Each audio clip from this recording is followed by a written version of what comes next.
presidenciável. Integrantes do PL, que é o partido do Flávio Bolsonaro, avaliam que a radicalização de Romeu Zema. Para um pouquinho aí. Né? Olha, o PL devia trocar a sigla para PM.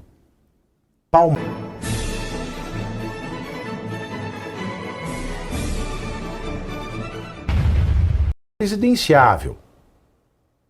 Integrantes do PL, que é o partido do Flávio Bolsonaro, avaliam que a radicalização de Romeu Zema. Para um pouquinho aí. Né? Olha, o PL devia trocar a sigla para PM. Pau mole. Que é o partido de gente de pau mole. O PL. Pau mole. Zema radical? Por que Zema radical? Né? Porque o Zema está dando aos malfeitos os nomes que os malfeitos têm? Porque ele está chamando a doença pelo nome que ela tem? Porque ele diz que câncer é câncer e não biluteteia? Mas, né, esses integrantes do PL, esses gênios da política, gênios da política, o PL. São gênios que, vale repetir aqui, no ano passado, neste mês de maio, São Paulo tinha 2 senadores da direita eleitos. Hoje, com os trambiques do Valdemar Costa Neto, nós temos a Simone Tebet eleita e o segundo a gente não sabe se é o Márcio França ou a Marina Silva.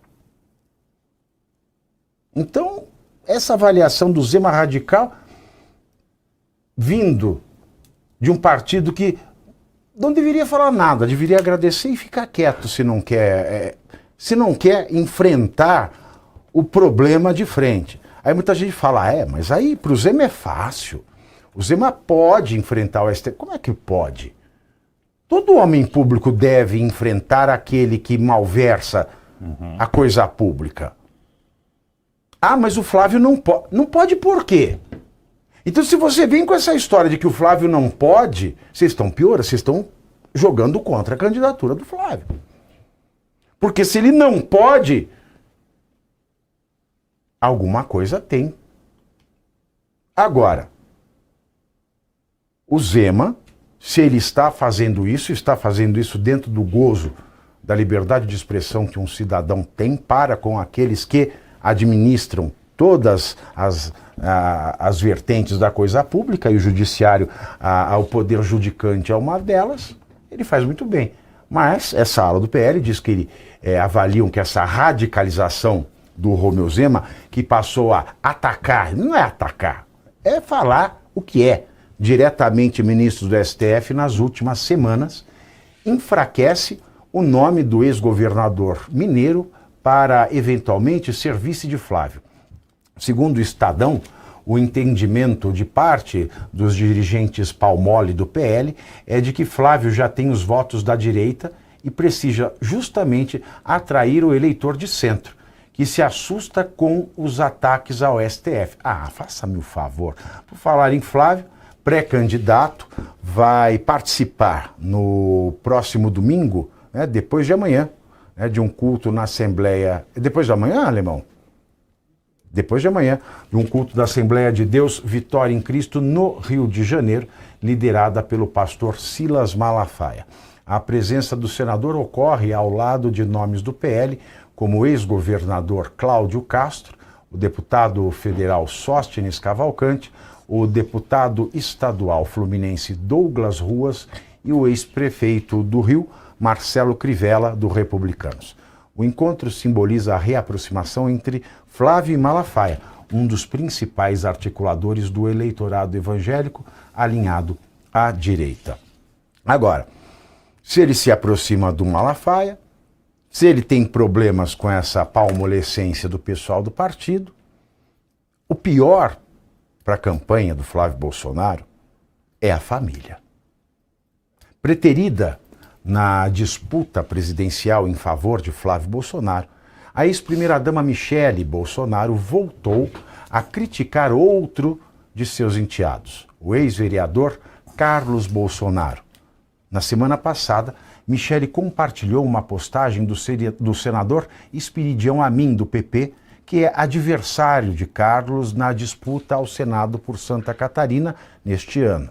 Dessa vez, Michele compartilhou uma postagem na qual Espiridião defende o PL da dosimetria.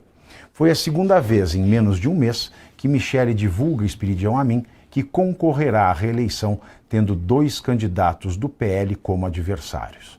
Além de Carlos Bolsonaro, a deputada federal Caroline Detoni também disputará uma vaga no Senado por Santa Catarina.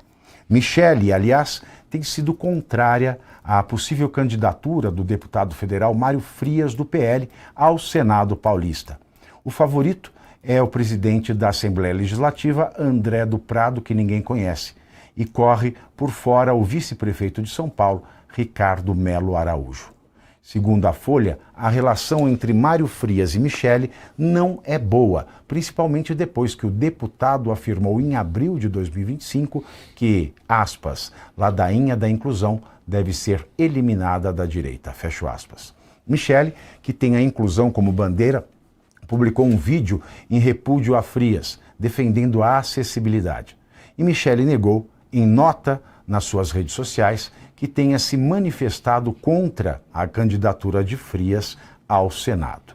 Ainda falando em Michele, depois de um esforço de meses dos aliados de Flávio Bolsonaro nos bastidores, a ex-primeira-dama aceitou fazer as pazes com o enteado. De acordo com o jornal O Globo, Michele fará um gesto de pacificação, manifestando apoio público à candidatura de Flávio em suas redes sociais. Michele vinha se recusando a declarar apoio a Flávio, e isso preocupava aliados do senador que apostam nela para vencer a resistência do eleitorado feminino, em que o senador aparece em desvantagem em relação ao presidente Lula nas pesquisas. Michele estava rompida com Flávio desde novembro do ano passado, quando criticou publicamente a aliança do PL com Ciro Gomes no Ceará, articulada pelo deputado federal André Fernandes, a pedido do próprio Jair Bolsonaro, Caivano. Pois é, você viu quão extenso é essa luta, né, entre os membros da família. É uma pena, realmente uma pena. Mas parece que a última pedra nesse tabuleiro aí foi exatamente essa, que ela vai manifestar o apoio, vai acabar com isso. Na questão do Mário Frias, não preciso defender o Mário Frias nessa questão, não é o caso, mas houve um misunderstanding. Um mal-entendido. Ele usou o termo inclusão porque ele defende, né, à frente, inclusive quando ele ficou da Secretaria de Cultura, ele defende que todos têm direito, obviamente, a pleitear o que for diante de qualquer governo, mas ele é contra a pauta identitária utilizada pela esquerda e na acusação, vamos colocar entre aspas, que ele faz, é que muitas dessas pautas identitárias acabam sendo absorvidas pela inclusão, que no caso da Michele são aquelas crianças especiais, né?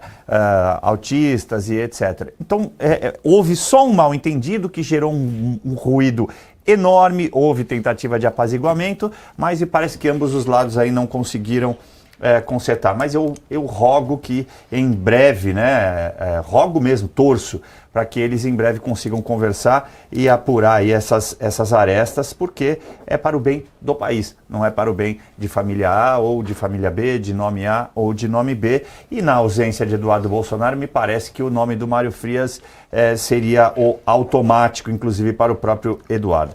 No caso do André do Prado, ele é um candidato do Valdemar, né, Pavê? E me parece aí que o Valdemar é que está falhando, porque ele se comprometeu com o próprio Bolsonaro de que um candidato era do Eduardo, aqui para São Paulo, né, na cota do Jair Messias Bolsonaro, e o outro seria dele. E aí, ao tentar simplesmente suprimir duas candidaturas, parece que ele está avançando. Ele cedeu, né, o Derrite para o PP. Exato. Num momento em que o Derrite ganharia o Senado. No momento em que o Derrite não tinha se desgastado com 85% exatamente da corporação. E aí a gente fica refém, como você muito bem colocou, né? O que lá em março a gente tinha 2 expoentes aí para fazer uma chapa pura, agora a gente acaba não tendo nenhum, né? Quem está à frente, porque não há uma decisão ainda do PL, quem está à frente, infelizmente, são candidatos da esquerda. Mas vamos aguardar as cenas dos próximos capítulos dessa grande novela mexicana chamada Brasil. Agora.